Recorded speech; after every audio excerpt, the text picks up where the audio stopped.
Welcome, welcome, welcome to the Positive Deposits Podcast. I'm your host, Presley Nelson Jr., two-time cancer survivor, and I am so excited for our guest today. Part of this movement that I have with Positive Deposit Podcast is we transform minds to change lives. And today's guest is someone that's close like a brother. Man, we met back in 2016. We played on the same team, so I'm so excited to have him on the show today. None other than Walt Gordy. Did you want to say something to the people before we get started? Let's get started, man. The host got everything on point, so we're gonna just rock with you. I appreciate that, brother. I appreciate it. So you already know this month is National Cancer Survivors Month. So this is real special for brothers just like us, man. And I'm a two-time survivor, and you're a survivor. And we had the similar diagnosis. So let people know what type of cancer you had, man, and at what age were you diagnosed? So I was diagnosed. So this happened about 6 years ago. Actually, about this time right now, I was diagnosed with non-Hodgkin's lymphoma. Yeah. So what age were you? Like you were 29, 30? Actually, sorry to answer. I was actually 32 at the time. 32. I was a young 32, feeling good. I'd always been healthy my entire life. Well, you're still looking good. You're still looking good, brother. You know, the melanin. Now, what stage were you at when you got diagnosed? I ended up getting to stage 2. You stage 2? Yep, ended up getting stage 2. Right. Okay. And so for y'all that don't know, we have Walt Gordy third, excuse me. Stage 2, non-Hodgkin's classic lymphoma. And so when you first got the diagnosis, right, what was like your first reaction when you got the news? Where were you at that time?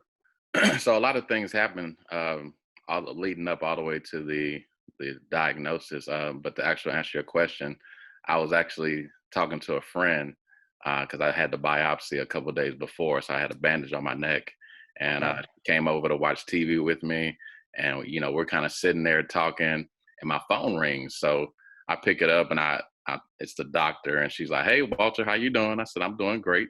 She said, so your results came back in a little while ago, and we found traces of lymphoma. So you have cancer, and we need to start chemotherapy immediately.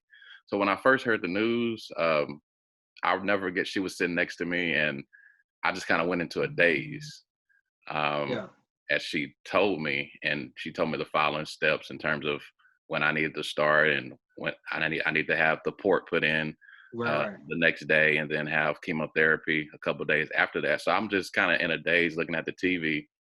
And when I got off the phone, my friend, she said, "Hey, are you okay?" And I said, "Yeah, I'm going to be all right." I said, "I'm going to be all right." Right. And we just kept watching TV. So the TV's really watching me, but I'm in a daze, and she's laughing and all that. And I'm just kind of staring at the TV like, oh my God, with my heart beating, right? So it was kind of tough to process at the time. Okay. So we're going to take a couple steps back, because you said that you had the biopsy, but what were you feeling? What were some symptoms that you were feeling prior to getting that biopsy? Because, like for me, I started to, get a real big lump on my neck and headache. So what were some of your symptoms? So it's told you, let's go to the hospital, let's get checked out.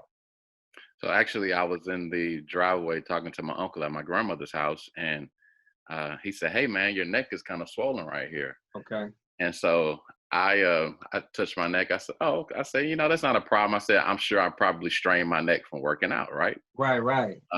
Getting fit, that's nothing, Being fit. That's right. Because I think I was doing like some pull-ups or something. I'm like, okay. Right, exactly. So the crazy thing, Press, is I went home. I put some ice on it, right? Okay. And I went to sleep.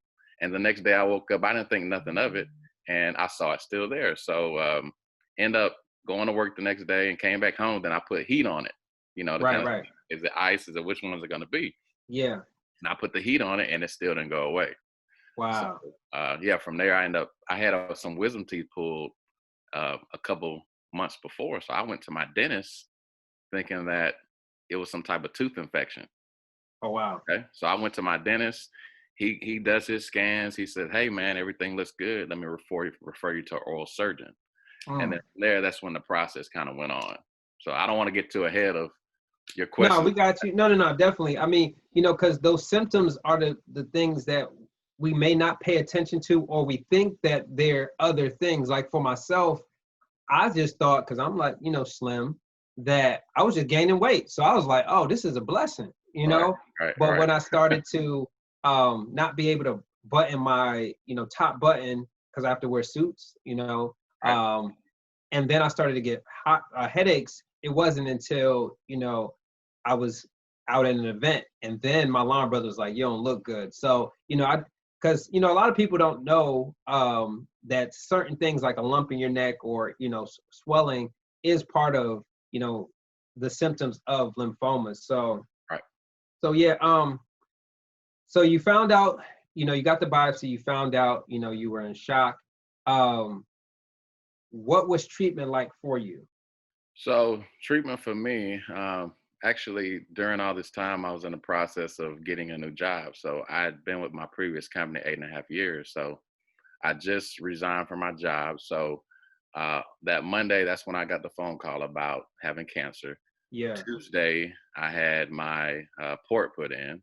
Oh, Thursday, I had my first chemo treatment, and Monday I started my new job with the new company. So it was a lot of stuff that went on within the past you week. had like a domino effect Monday, Tuesday, Wednesday, Thursday. Friday, you were probably like exhausted. You like, I need to go to happy hour. Oh man, I wish I could, but Right. as you know, uh, I had to give my shot of that new Lasta. You know, Neulasta. So tell people what Neulasta is, because for those that are not familiar with those terms, what is Neulasta? so from what I was told, new Lasta is it helps boost your white blood cell count, correct? Yeah. And Yeah. so when all that happens, your body goes into a shock, man. And the way I describe it to people is, because when you get your chemo, yeah, you feel kind of down. You don't really feel great, but it's not too bad like when you first get it, like within the first hour. So the way I describe it is Friday I had to give myself the new Lassa. So um, And this was before treatment? You had to get yours before or it was after? so I got my new Lassa happened that Friday. It was always a day. It was 24 hours after my chemo. Okay. All right. So I had chemotherapy every Thursday, and then I had to give myself. I opted to give myself the shot of Neulasta. Wait. You gave yourself Neulasta? I did. What uh, didn't they offer that for you to do it for you, or you just wanted to, feel that entitlement to just do it yourself? Well, they offered it. They were like, "Hey, you can come here at 3 o'clock when you uh, get off work or whatever, and come get yourself Neulasta." But I was like, "Hey, just show me how to do it. I'll do it myself." Yeah. But that's a whole nother story to go to why I did it. But yeah, I just felt like it was just Why did you do it briefly? it was Why? just it was tough to go to the hospital to see other people really struggling, Mm, and it was kind of depressing to go to the hospital like that. So I was mm. like, look, if I can just avoid going there and just do it on my own, then I'll do that.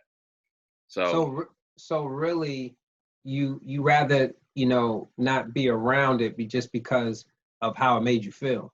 right, and how I looked at other people, because that's one Mm, of the things that helped me get through this whole cancer situation is knowing that there were people that had it worse than me, and mm. I had no need to struggle. I had no need to complain because there were some people who were struggling to walk. There were some people who couldn't drive. Yeah. So I wanted to do. I didn't want to look at that and say, okay, then and people see me coming in and they're thinking I'm okay, right? But I'm really going through cancer, right? So Yeah. the perfect way to describe it is like I tell people it's like being on a 10 by 10 island. Okay, Right. you get that chemo, and you look into the sky and you see the sky is blue. You see palm trees. You see the beach is beautiful, right? Yeah. And you turn around and you see a hurricane coming. The Mm. clouds are dark.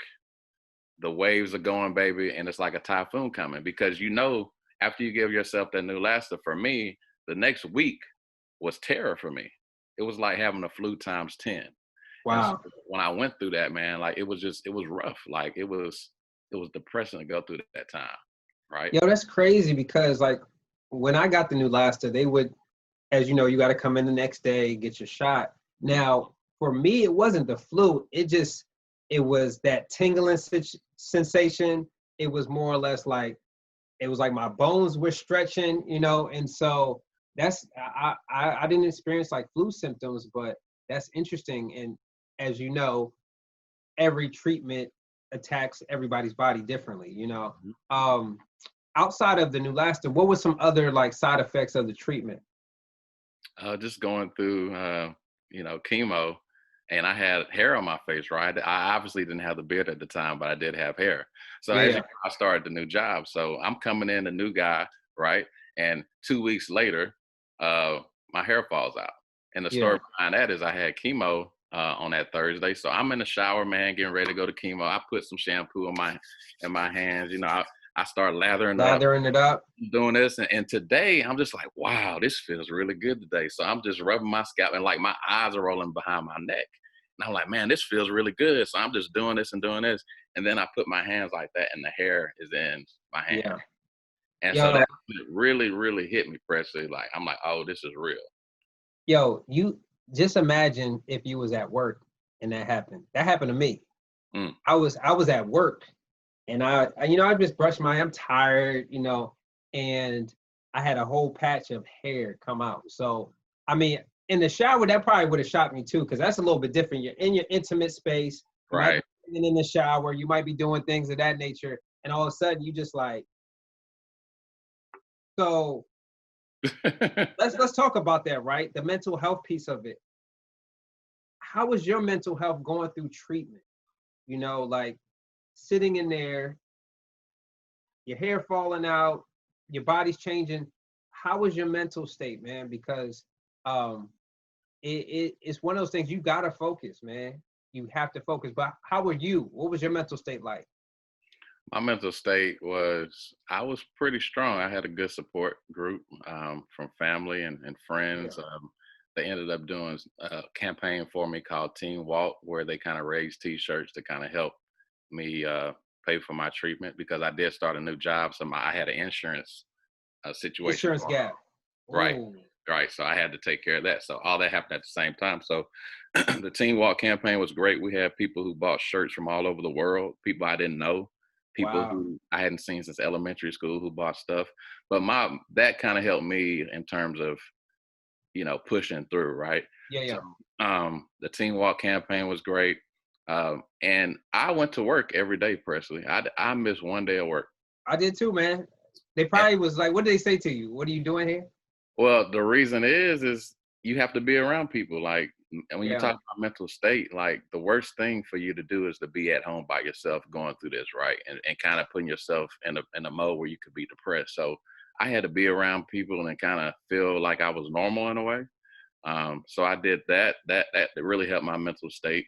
And but I remember one night I was at home on a Friday night, and I literally broke down, man. And I asked, mm, I really cried like a baby that night, because I was like, God, why me? Why do I have to go through this? Like, what did I do to woo, deserve this? And yeah. we had a talk that night, and that was kind of like after my third chemo, where I just wanted to almost quit. So I reached that point where I was like, I can't do this anymore. I need to quit. But that night I cried, and I knew I had to get through it, right? So Yeah, yeah. it was tough, losing my hair as I mentioned, and also losing my taste, going through radiation. That was tough. Oh, so you had to do radiation, I did. I had to do 25 rounds of radiation. bro. 25 rounds? 25 rounds of radiation. I had to go every day after work, Monday through Friday, 25 rounds of radiation. And Wow. that's where I lost my taste. So you talk about, I'm a brother that likes to eat food. So I had chemo, and then after my chemo, I had 25 rounds of radiation, and losing your taste, man. And when, down here in Houston, man, we love food. We got good food down here. You got And the for me good to lose my food. taste was rough, losing my taste, brother. Yeah, Rough. yeah. No, so it almost felt to me what it sounds like. It almost felt like you your body's just transforming it into this new creature that you've never met before, and like see, I didn't have to go through radiation, so that's why that took me off guard having stage 4, and I didn't have to do radiation. So I can only imagine.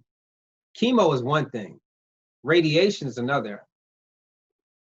what would be the difference? Could you explain like radiation, like how that felt from going from the 4 bags maybe of chemo to then now the radiation? Because I didn't have to do radiation. So what is that like? You see what I'm saying? Radiation. Well, the radiation, so they're different. You kind of don't really know the effects because, like I said, after I was done with chemo, I went immediately to radiation. So I didn't know if it was a combination of the two, Yeah. just radiation where I lost my taste, right?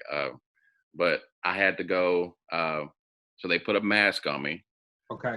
to the point where I couldn't move, and my mouth was completely locked, and I had to Right. go Right. get my radiation. It was about 10 minutes every day, but Okay. I didn't feel anything. Right. Like, Right. you don't feel anything when you're going through radiation, but the effects of it day after day. Because, like I said, I had to go 5 weeks, 5 days a week, and the effects kind of took a toll because I started, getting tired, and my taste was a really big thing that like I said, that I lost. But it was tough, but it was painless. Radiation is painless, but like I said, your body goes through. It takes a hit, Right. shock going through What'd it. you do for the taste? Because for me, I used to just I just got the spiciest food. Like I got Jamaican food. So like and that's probably why I gained so much weight during chemo. But like what did you do? Did you imagine like, hey, I'm eating a Cinnabon, this is what it tastes like? How did you get over that taste? Because it's annoying. As you know, it's very annoying. So how did you overcome the loss of taste? Again, it was tough. So I actually, the day I found out that I was losing my taste, I went to a chicken finger spot called Raising Cane's. So I got chicken fingers, and I'm eating the chicken fingers. I'm like, man, this chicken is off today. It tastes bad. So I went back to because I love some fried chicken. So Okay. I went back to the spot. I said, hey, I got a bad batch of chicken. Like I need some more. So they gave me more chicken. So I'm eating the chicken again, and I'm like, man, this is bad. So I just kind of threw the chicken away. I ended up meeting with a friend later to eat, and the food tastes bad. Like everything tastes like metal at the time. Yeah. And so what I had to do then, because I couldn't eat meat, and I don't like spicy food. I love, all the other stuff, but I can't do spicy like you, obviously, right? So Yeah. I started doing more smoothies, um, Okay. more shakes, things that were healthy for me that I didn't really like the taste of, like Yeah. juicing, like these different kale juices and stuff that I really don't like too much, but I started doing that, which kind of helped. And it tastes you could still, even that tastes like metal, but it wasn't as bad as like meat, because meat tastes really bad. And I guess Yeah. mentally, when you know how things taste in your head, you know how Yeah. a hamburger tastes, you know how a chicken sandwich tastes, Right. Right. you've been it's been in your mind all these years, but you taste it now and it doesn't taste the same. It's a weird feeling, man. So let me ask you this, because you talked about eating healthy. While during chemo and radiation, did you switch? Did you go from your fried chicken and eating the great foods of Houston to now go straight juicing? And if so, did you go back to your regular scheduled diet, or did you stay healthier? Like how has that changed? Well, my diet was always pretty good. I mean, I always feel like to give yourself some cheat days, right? So, Yeah. so I would kind of eat kind of bad on the weekends. But normally during the whole chemo time and radiation, I tried to eat more vegetables, more fruit, more stuff that was organic, more stuff that was whole foods, and foods that weren't processed, right?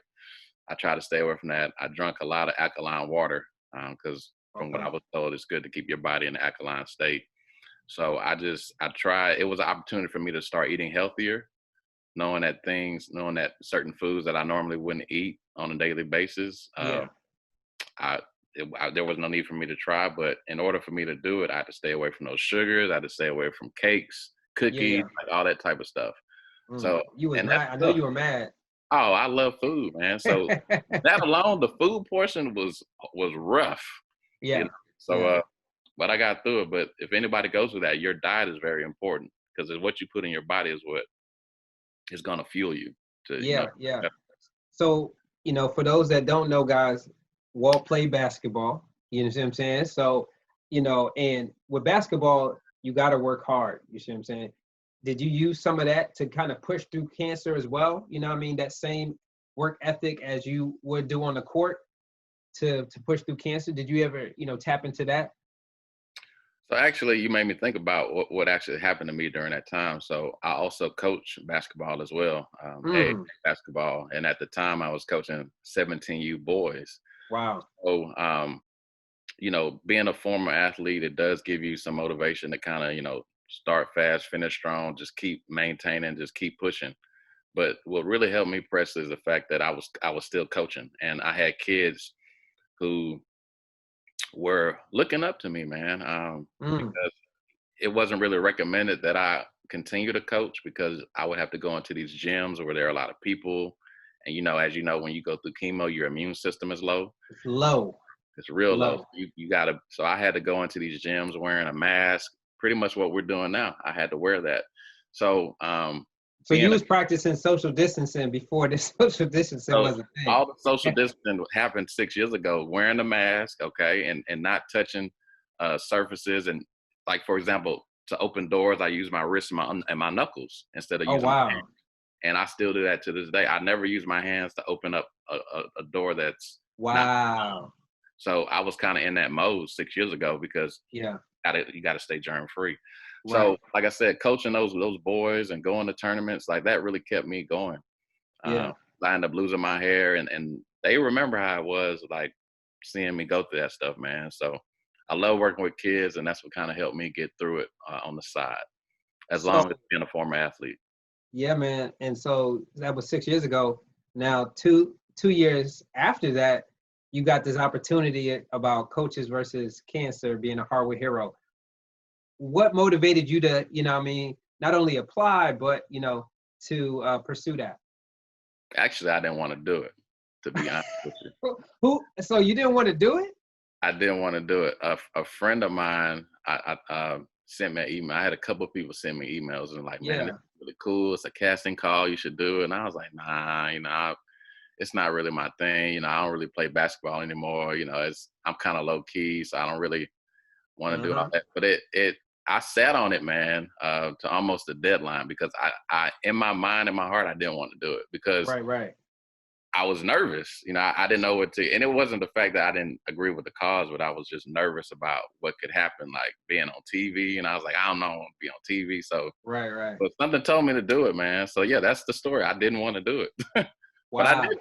See, I was the opposite. My friend who was in my business frat, she was in Texas and she was like, yo, there's this opportunity, for coaches versus cancer. I think you should do it. And I didn't know that it was in Texas. And so I didn't know if I was going to get picked or not because I'm coming from DC Right, right. and, and then we got everybody down there that was from Texas. But, that experience actually impacted my life. How did it impact your life?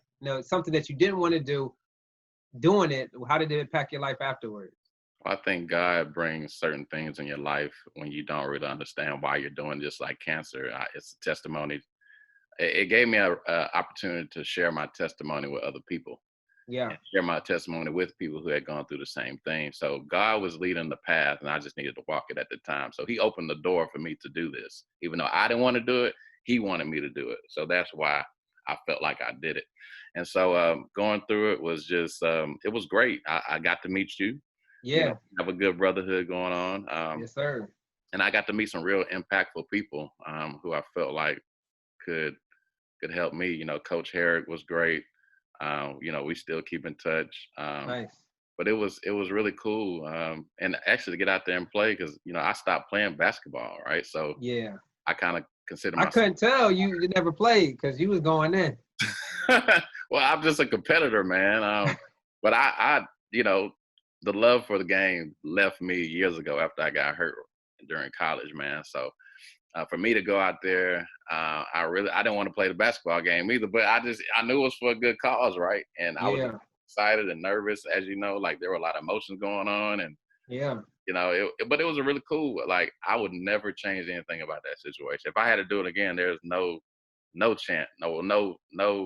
I would not say no to it because it was an amazing opportunity. Yeah, man. I love being part of the network, and it's just been wonderful to me to be able to share my testimony.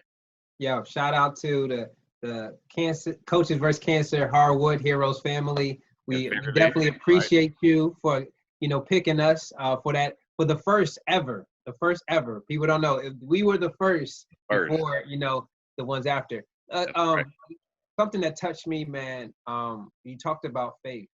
You talked about, God put this in your path. How is your faith, man? Like, how did your faith get you through cancer? You know? It was a test. It was a test. Like I said, I had that night where it was a breaking point to me. And that was really the only night I really cried and asked God, why do I have to go through this? And Yeah. really what made me get through it was the fact that I said, I need to be somebody's husband one day. Mm. I need to be a father one day. Mm. I need to make it for them, even though I don't know who they are. I need to make it for them because they need me. They're gonna need me. Yo, I'm getting goosebumps, man. You speaking things into existence that you didn't even think was there right there. But I have to be a father. I need to be a husband. Like, I need to be there for someone else. See, that's that motivation, and I'm sure he was entrusting you to, like, you're talking the things that I want you to see. So that's amazing, bro. That's right. And I said, look, I gotta make it, my mom, I'm her only child. So I was like, look, I gotta make it for her. I gotta make it for all these people that I don't know and all these lives that I can potentially touch. So Yeah. it was a test. It was a trial and testament to my faith. But my faith is strong, and it was strong before that. But when you hear you have cancer, it's a test because you Mm. have to say, look, God, we're gonna get through this, and I know you're gonna use me as a temple to provide my testimony to other people, and that's how I look at it to this day. See, man, that's amazing, bro. Like, I'll say for myself, when I had a conversation with God while I was in the hospital, because when I found out, the doctor came back on some classic Grey's Anatomy, hey, you can't go nowhere. You have a mass in your chest. You see what I'm saying? Mm. And my heart dropped, and I called one of my close friends, and she prayed with me, and I had to say, you know what, God, you done put me through all these other things. Howard University, adversity, things of that nature. If you can get me through that, then this is something that I know you can get me through. And then once you already start talking things into existence, your mindset starts changing. Right. And that's what it puts the fuel to the fire. You see what I'm saying? Right. And so it's a blessing that you relied on God for that, man. And because without him, we wouldn't be here, man. That's We right. wouldn't be here. That's We right. we live in testimonies that would made history, and so it was important. It's funny that you said that you were only child, but something unique happened with you that let's that with 23andMe, because I've taken that before. So Oh, well, talk too to us, bad we're not cousins then. huh? I know it's crazy, right? You done pop So up on my list. well, what happened? Talk to me about that, because I saw the interview, and that was amazing, man. And you said cancer was the best thing that happened to me because there was a blessing in it. And so the blessing that you survived, but what was the other blessing that you uncovered? So actually, I got on 23andMe about a month after I became cancer free to figure out why I had cancer to see if it was genetics. But there's a story to, you know, why I actually did it. But I wanted to find out more about my family, and so long story short, September 2018, I'm working out, and I get a phone call from a guy that I know around Houston. Uh, he is a good friend of mine. We're more so associates, right? Yeah, So he calls me and he's like, "Hey, Walt, how you doing?" And when I saw him call me, I looked at the phone and I was like, "What does he want?" But I'll pick it up anyway because we're right, cool, right. but we're not that cool. So I pick up the phone and he's like, "Hey, man, how you doing?" I said, "I'm good, man." He said, "You been feeling okay?" I said, "Yeah, I'm feeling great, man." He said, "Okay, well, cool, man, cool." He said, "Hey, man, have you ever heard of this 23andMe?" Yeah, And I said, "Yeah, I heard about it. I've been on there about 4 years now. My mom is on there, and I did it to find out, more about my father's side of the family, yeah, and to find out why I had cancer. I'm 82% West African, 15% European. I said, it's a legit site, man, because it linked all my family together. He was like, yeah. really?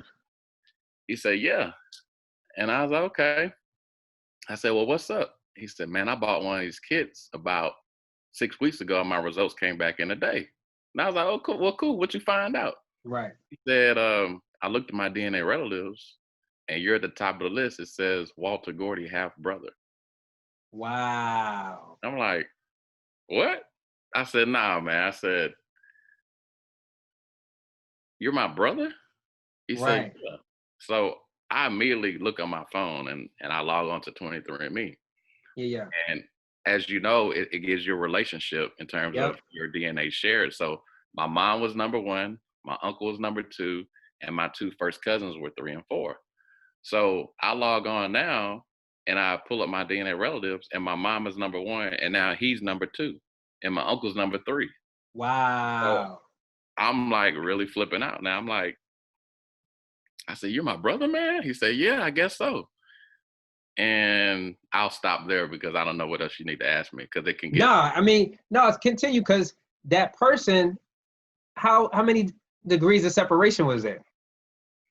So it were pretty close. So I asked him why he did it. He said, man, I had a son last year and I wanted to find out more about my dad's side of the family. So my mom, actually, my mom was artificially inseminated by a donor Mm, at Baylor wow. College of Medicine in Houston. And I said, man, he said, what? I said, man, my mom was too. So long story short, we both had a donor. Um, well, our mothers had a donor. So he was an African American male, went to the Baylor College of Medicine. He donated his sperm to help him pay for his medical school. So that's the reason why he did it. Wow. And so he obviously donated to my mom and my Two. brother. So Yeah. so I go tell my mom. I get off the phone with him. I'm like, man, I got to call you back. So I'm making I'm condensing the story Yeah. Yeah. for your viewers, Presley. So I call my mom, like, Mom, I found out I got a brother. So my mom is just crying. She's like, oh, this is God. This is great. I can't believe it. She's like, well, I'm going to come by your house after choir rehearsal because I want to see a picture of him. And I said, Yeah. okay, cool. So I stop working out of the park. I go home. My head is spinning. My mom comes up at 9 o'clock. She's like, let me see a picture of him. So Mark and I are Facebook friends. So I find his Right. Facebook page. I pull up a picture. She says, wow, you guys have the same eyes, the same cheekbones. You both Same got, beard. yeah, ironically. And she was like, well, let me see a picture of his mother to see how your dad may look, to see if he looks more like his mom. Yeah. So long story short, I find a picture of his mom on his Facebook, and I said, well, okay, here he goes. So my mom looks at the phone and drops the phone on the ground. She says, oh Wow. my God. I was like, Mom, what's wrong? She said, Walter, oh my God. I was like, Mom, what's wrong? She said, Walter, that's Winnie. We sing in the choir together at church. I've been knowing her for 15 Yo, years. that's crazy. And I'm like, what? So I'm tripping out. So I called Mark. I'm like, bro, my mom knows your mom. He was like, what? I said, dude. So my mom was on speakerphone over here. And she's like, Mark, your mom is Winnie, right? She said, yeah, that's my mom. He said, do you know I've been knowing your mom? It's one person that sits between them in the choir stand at our church. Mm, We all go to the same church. So it's just crazy. Like how, like, you can't tell me that's not God. that's God, bro. And that's how I know that he had me go through that for a reason, because I was able to find I have a whole nother family. Man, And I found another brother, but that's something else. that's something. Yo, and so, is there cancer on that side? Have they dealt with cancer on that side of the family, or you see what I'm saying? Like, has your found brother, found brother, has he experienced cancer? No, he's fine. He's fine. And mind you, we don't know anybody on that side of the family. Nope. Wow. We don't know his name. Wow. The nurses told our moms that he was a tall, handsome guy. That was all they told him. Yeah. Yeah, we don't know any. So I don't know the family, and that's why I did it, to find out family history, right? Yeah. Because they had to possibly do a bone marrow extraction from me. So that was one of the reasons that kind of made me do 23andMe, because I was like, look, I need to find the other side of the family where this could be a problem. But long story short, it's not hereditary. It's just Okay. something happen. So would you say it's safe to say, hey, 23andMe, find out if there's cancer in your lineage, in your family? Well, you can tell that. So they have a medical side on Ancestry and 23andMe where you can find out if you're susceptible to any type of cancers. See, I ain't want to pay for that. I got 23 for me, but I ain't want to pay the extra The health portion, $125. yeah, they have a health portion. Yeah, Uh, yeah. I was one of the first members. Like I said, I've been on 23andMe almost 6 years now, so Okay. the health portion kind of it's included with mine now. So, but Okay. you just got to live life, man. God has different, like you just don't know. Like everybody has cancer cells. It's just a matter of what activates it.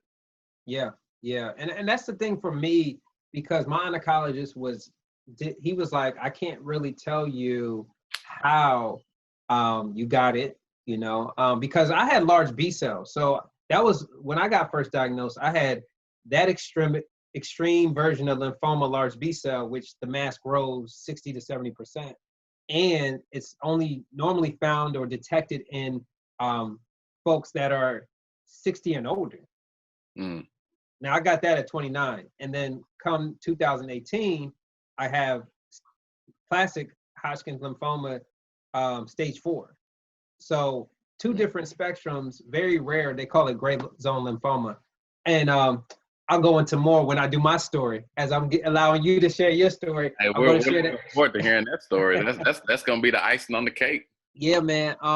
So what are you doing now? You still coaching?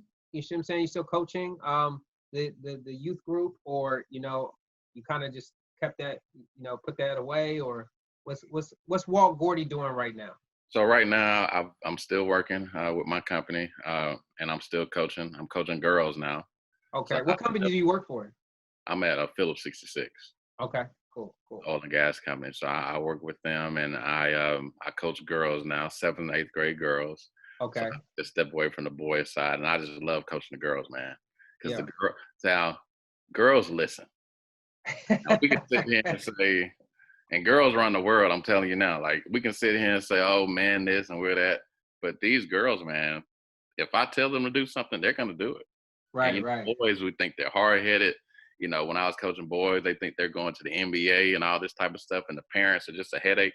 But with Yeah. girls, it's just so simple. Like they just want to play basketball, and they bring me cupcakes sometimes when it's my birthday. Like they threw me a birthday party. Like I know my boys would not have thrown me a birthday Oh, party. no, they ain't doing that. Yeah, ain't Yeah, doing that. they give me Christmas cards, and just the little things that make you feel appreciated, right? Like coaching girls, like I love it. Right. Right. So Right. I'm doing that, and just living life amongst the madness at the moment, right? And Yeah. trying to get to know my brothers, man. I'm trying to get to know the brother that you all saw on the Today Show, Mark, Yeah. and my nephew, and the brother that I just found out about. I met him a couple months ago. Um, so I'll meet him again this weekend for the second Nice. time, and he has 2 With the daughters. mask. With the mask. Well, yeah, Maybe. Maybe. maybe Maybe. they're coming over. So I have 2 nieces, man. I have 2 Yeah. nieces. I went from being the only child to having 2 brothers, Right. 2 nieces, a nephew, and a nephew on the way. Like it's That's just crazy. God. That is God blessing you from going the only child. Now you have a stronger village. I have a whole family because had I not had cancer, there's no guarantee that I would have gone on 23andMe. I'm sure I probably would have, but at the time when I did it, there's no telling, because that was kind of the trigger to find out, okay, why did you get this? Why did you Yeah. get Yeah. that? So, man, that's a blessing, bro. So, one of our biggest things here at Positive Deposits is transforming minds to change lives. So for those brothers, for those sisters that may deal with non-Hodgkin's lymphoma, what are, if 3 positive deposits that you would share with them to help them to be more inspired and live for that hope that at the end of the road? Okay, I'll see if I can give you 3 in a bonus. So number one, I would say your faith is very important. Number one, making sure that you God, yes, stay sir. prayed up, making sure that because it's going to be a trial and a test to your faith. Secondly, I would say be around positive people. You want to be circle. around people who have great energy.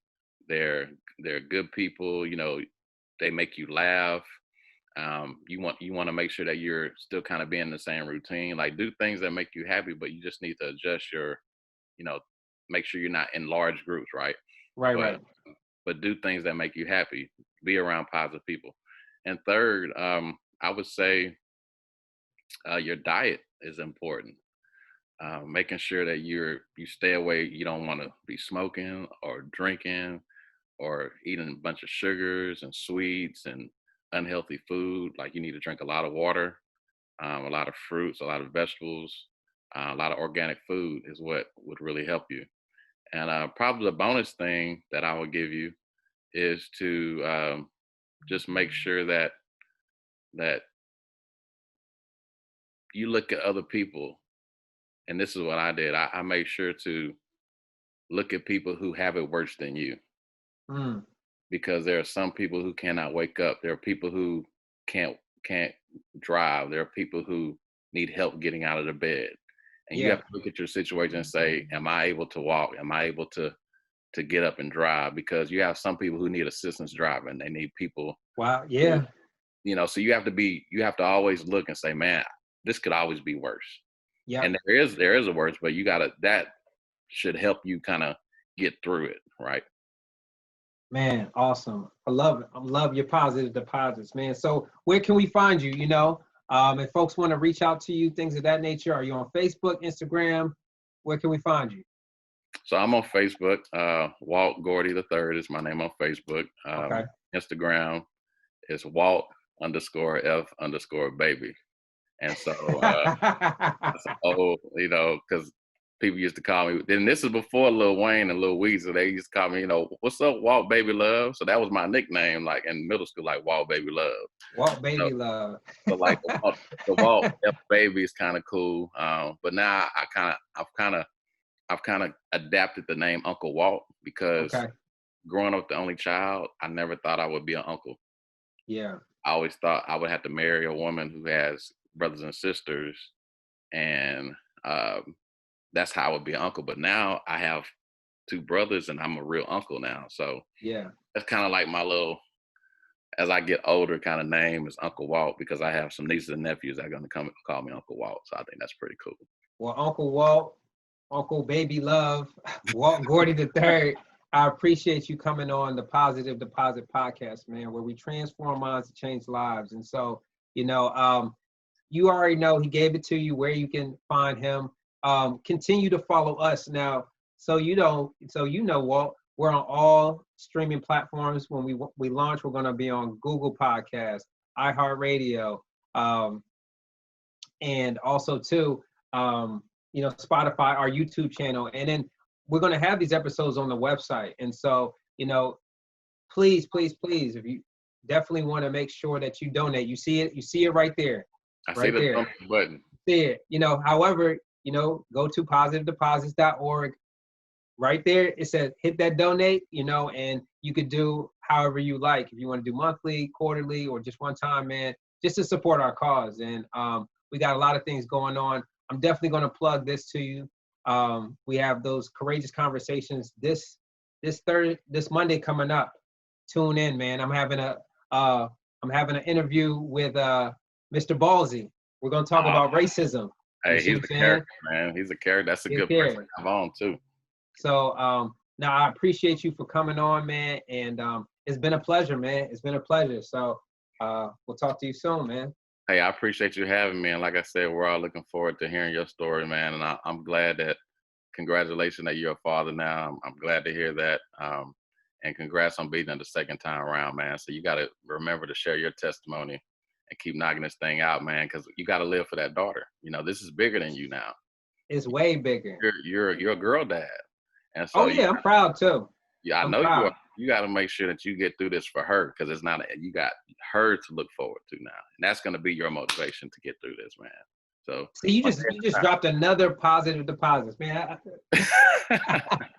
All right, man. Well, we're gonna sign off, and thank you so much. You're welcome, man. Thanks for having me. Y'all have a blessed one.